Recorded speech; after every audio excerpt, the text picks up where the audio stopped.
Hi friends, சப்பாத்திக்கு ஒரு side dish recipe செய்கிறது அப்படின்னாலே ரொம்ப தலைவலியாக இருக்கும். என்ன செய்கிறது அப்படின்னு யோசனையாகவும் இருக்கும். காய்கறிலாம் எதுவுமே இல்லாமல் ஒரு சூப்பரான ஸ்டஃபிங் வச்சு இன்றைக்கி நம்ம ஒரு ரெசிபி எப்படி பண்ணுறதுங்கிறத பார்க்கலாம். 2 டேபிள் ஸ்பூன் அளவுக்கு பொட்டுக்கடலை எடுத்துகிட்டு அது பவுடர் பண்ணிக்கோங்க. பச்சை மிளகாய், இஞ்சி நல்லா இந்த மாதிரி இடித்து பேஸ்ட் பண்ணிக்கோங்க. வெங்காயத்தை நல்லா பொடியாக கட் பண்ணிவிட்டு தேவையான அளவு எடுத்துக்கோங்க.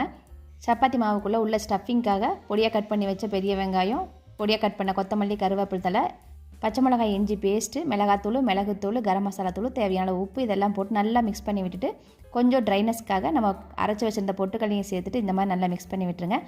இப்போ உள்ளே வைக்கிற ஸ்டஃபிங் ரெடி. இப்போ நம்ம சப்பாத்தி மாவை லேசாக தேய்ச்சிட்டு இதுக்குள்ளே அந்த வெங்காய பூர்ணத்தை வச்சு நல்லா ஸ்டஃபிங் பண்ணிவிட்டு வெளியில் பூர்ணம் வராத மாதிரி மோல்டு பண்ணிவிட்டு நல்லா ப்ரெஸ் பண்ணி விட்டு தேய்ச்சி எடுத்து சுட்டு எடுத்தீங்க அப்படின்னா சூப்பரான ஒரு ஆனியன் சப்பாத்தி ரெடி.